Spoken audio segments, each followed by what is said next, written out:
कोटद्वार में यूथ कांग्रेस ने जमकर विरोध किया और कोटद्वार डिग्री कॉलेज में पढ़ाई बंद कराई। पुलिस प्रशासन भी अलर्ट मोड पर दिखाई दिया। पौड़ी में भी कांग्रेसियों ने कलेक्ट्रेट परिसर गेट के पास प्रदर्शन करके हंगामा किया। बेरोजगार युवाओं पर बीते दिन देहरादून में हुए लाठीचार्ज का विरोध किया गया।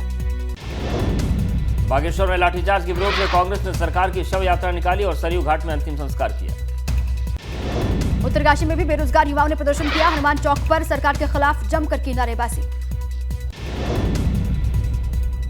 बड़कोट में बेरोजगार युवाओं ने सरकार के खिलाफ प्रदर्शन किया, नारेबाजी की। तहसील बड़कोट के माध्यम से मुख्यमंत्री को ज्ञापन दिया। कर्णप्रयाग में युवा सड़क पर उतरे, प्रदेश सरकार के खिलाफ जमकर नारेबाजी की। देहरादून में बेरोजगार छात्राओं के साथ लाठीचार्ज का विरोध किया गया। कर्णप्रयाग में कांग्रेस ने भी सरकार के खिलाफ प्रदर्शन किया और सीएम और प्रदेश अध्यक्ष महेंद्र भट्ट के खिलाफ नारेबाजी की। हरिद्वार में कांग्रेस नेताओं ने छात्रों पर हुए लाठीचार्ज की निंदा की और कहा कि कांग्रेस छात्रों के लिए सदन और सड़कों पर आंदोलन करेगी।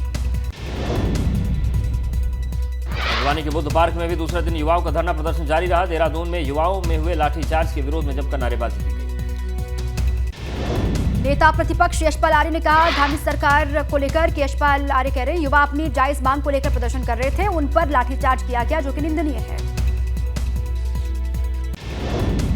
खटीमा में भी कांग्रेस ने सरकार के खिलाफ मोर्चा खोला और राज्य सरकार का पुतला फूंककर जोरदार प्रदर्शन किया। रुद्रप्रयाग में भी कांग्रेस कार्यकर्ताओं के द्वारा प्रदेश सरकार का पुतला फूंक करके जमकर नारेबाजी की गई। मामले में सीबीआई जांच का समर्थन किया गया। काशीपुर में देहरादून लाठीचार्ज मामले में कांग्रेस ने सरकार के खिलाफ प्रदर्शन किया और सरकार का पुतला फूंका।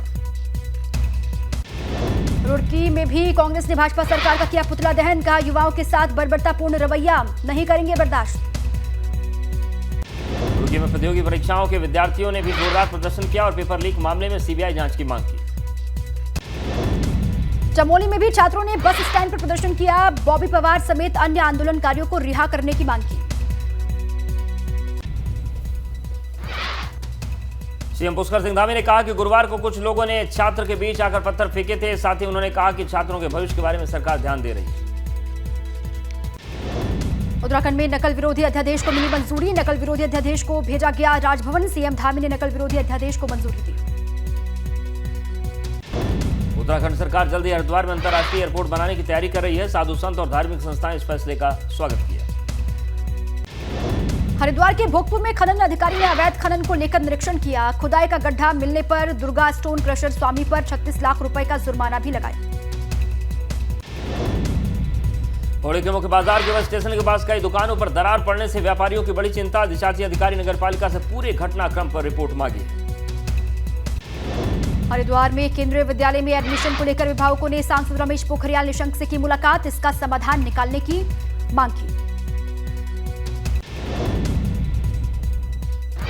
कुमाऊं कमिश्नर ने अल्मोड़ा में विकास कार्यों की समीक्षा की और गुणवत्ता में लापरवाही पर सख्ती जताई। साथ ही दोषियों पर कार्रवाई की बात कही।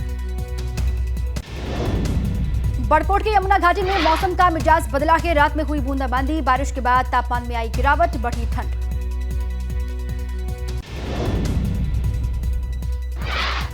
जोशीमठ बदला मौसम का मिजाज, अलग अलग जगहों पर हुई बर्फबारी के बाद बड़ी ठंड। पहाड़ों पर बिछी सफेद चादर, ठंड के बीच घरों में दुबके लोग। जोशीमठ में बद्री धाम में कल रात भारी बर्फबारी से बद्रीनाथ धाम में 2 फीट तक जमी बर्फ। रोजाना लाखों की संख्या में राम भक्त भगवान रामलला का दर्शन पूजन करने अयोध्या आ रहे हैं और दर्शन पूजन कर रहे हैं। मंदिर के निर्माण कार्य को भी देख रहे हैं। मुरादाबाद में कम हुआ बस अड्डे पर बंदरों का आतंक। यूपी रोडवेज के अधिकारियों ने रोडवेज पर लंगूरी बंदरों के कटआउट लगाए हैं। साथ ही बस अड्डे पर लगवाई गई अलार्म मशीन। अधिकारियों की पहल से बंदरों से मिला छुटकारा। श्रावस्ती जिले में 3 दिवसीय जनपद स्तरीय इन्वेस्टर समिट का शुभारंभ। जिले में 95 निवेशक करीब 2300 करोड़ का निवेश करेंगे। G20 समिट को लेकर आगरा सीएमओ आवास से टीमें रवाना हो गई हैं। कई एक्सपर्ट डॉक्टर्स और कर्मचारियों की ड्यूटी लगाई गई है। 3 प्राइवेट हॉस्पिटल हायर किए गए हैं। गौतम बुद्ध नगर में डिस्ट्रिक्ट लेवल निवेश कुंभ का आयोजन। जिले के सभी अधिकारी रहे मौजूद। एमएलए तेजपाल नागर और धीरेन्द्र सिंह कार्यक्रम में शामिल हुए। बस्ती के बबनान नगर पंचायत के अधिशासी अधिकारी की लापरवाही। पूरी ठंडी रैन बसेरे में धूल फागता रहा सरकारी कंबल। अव्यवस्थाओं को लेकर सैफई स्पोर्ट्स कॉलेज के छात्र भूख हड़ताल पर बैठे। प्रिंसिपल ने 5 सदस्यीय कमेटी बनाकर 2 दिन की समस्या का समाधान का भरोसा दिया। कानपुर देहात महोत्सव में आयोजित कवि सम्मेलन में पहुंचे प्रसिद्ध कवि डॉक्टर कुमार विश्वास। महोत्सव के दौरान कविताओं और रचनाओं से मंच में कुमार ने जमाया रंग। हजारों की तादाद में लोग पहुंचे। अंतरिक्ष में भारत की एक और बड़ी छलांग। ओडिशा के श्रीहरिकोटा से इसरो के सबसे छोटे एसएसएलवी रॉकेट की हुई सफल लॉन्चिंग। वित्त मंत्री निर्मला सीतारमण आज शाम 6 बजे लोकसभा में बजट पर चल रही चर्चा का जवाब देंगी। कांग्रेस ने राज्यसभा में व्हिप जारी किया। बिहार में बढ़ते अपराध पर सांसद चिराग पासवान का नीतीश सरकार पर हमला। कहा, नीतीश सरकार अपराध को दे रही बढ़ावा। बिहार की कानून व्यवस्था पर सुशील मोदी ने साधा निशाना। कहा, अपराधी बेखौफ इस वजह से हैं क्योंकि वो आरजेडी से जुड़े हुए हैं।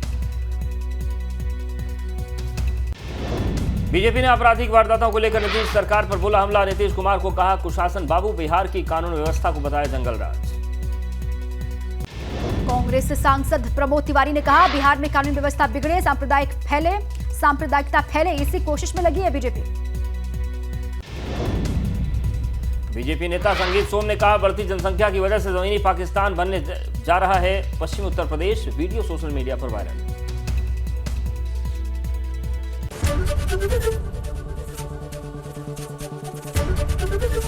एबीपी गंगा, खबर आपकी, जुबान आपकी।